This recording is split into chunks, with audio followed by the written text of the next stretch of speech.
selamat ketemu dengan Bapak siapa? Hardin Jasa. Pak Hardin Jasa. Bapak lahir tahun berapa? Tahun 1952. Tahun 1952. Saya wawancara dengan Bapak Hardin Jasa ini karena merupakan salah satu tokoh adat dan tokoh budaya Mornene. Ada yang saya ingin tanyakan, Pak. Yang saya ingin tanyakan yaitu kenapa suatu daerah di sana itu disebut mata usu? Ada matanya kah itu usu atau bagaimana? Kenapa disebut mata usu daerah itu? Daerahnya Bapak lahir di mata usu.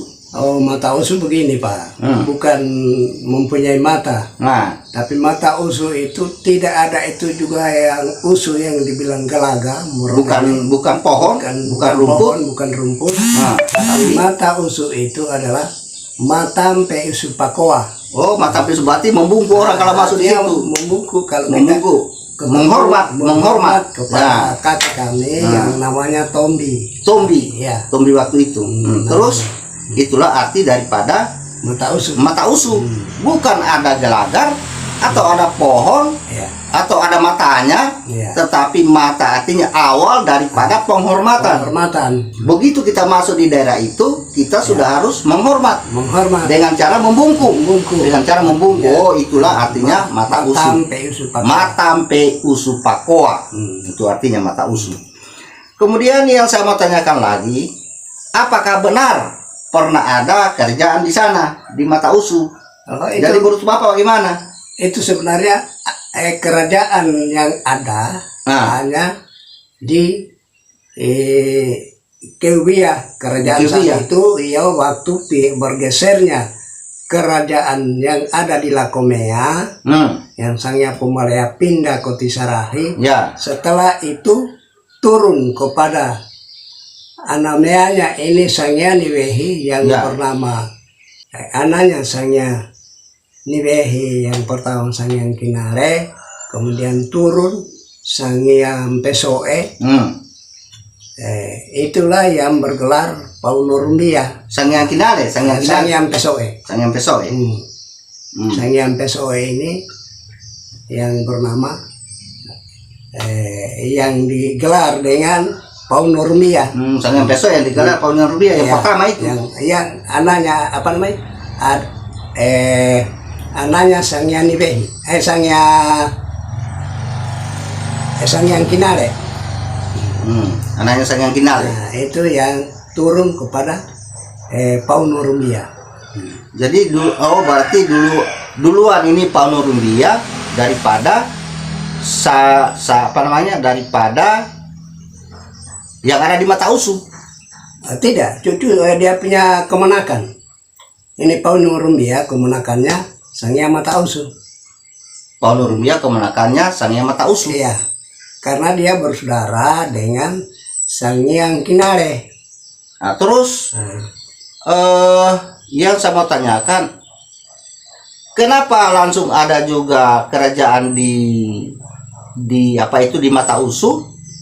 Ada cerita yang saya dengar bahwa Mata Usu sebenarnya itu adalah merupakan satu penjaga batas. Apa benar itu? Iya. Mata usu ini adalah penjaga batas wilayah Mekongga dengan Rumbia saat itu. Dalam hal ini mata usu itu dinobatkan oleh Sangyang Niwehi pada tahun 1711 di mata usu setelah habis nikah di Lakomea. Baru dia ke sana. Tapi mata usu ini sebenarnya dulu sebelumnya sudah ada kampung lagi satu di Matae. Sudah ada. Itu di Taita sekarang. Matae dulu yang ada. Kemudian itu saat itu yang di Matae itu tinggi yang punya masyarakat, tapi belum disebut kepala.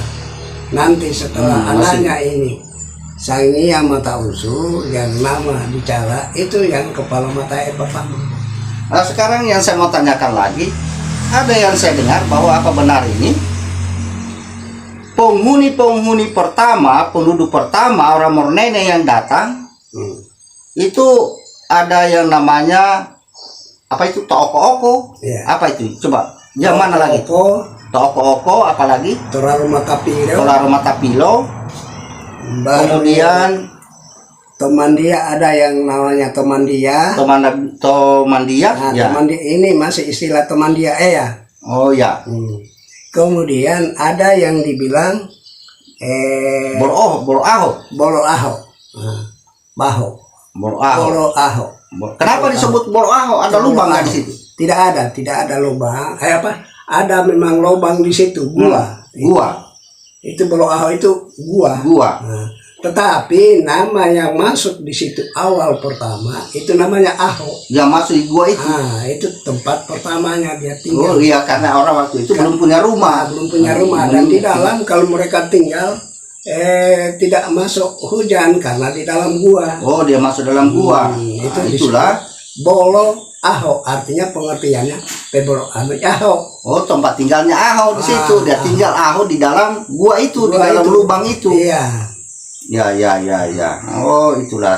Karena dulu juga itu ada yang saya dengar bahwa itu gua Kelelawar. Ternyata bukan. Karena yang ada gua Kelelawar itu di bawah Teguh Tipoleang. Oh, itu ada gua Kelelawar, ada gua juga yang tempatnya ular. Ya, saya pernah masuk di situ kalau tempatnya ular. Kemudian kalau Lamornene, apa ini mereka sama-sama ini? Lamornene itu, Tolamornene, iya, tempatnya apa namanya? Saya mau tanyakan kenapa disebut Lamornene ini? Lamornene, mana yang duluan ini sungai atau orang Mornene? Sebenarnya duluan sungai. Ada Mornenenya.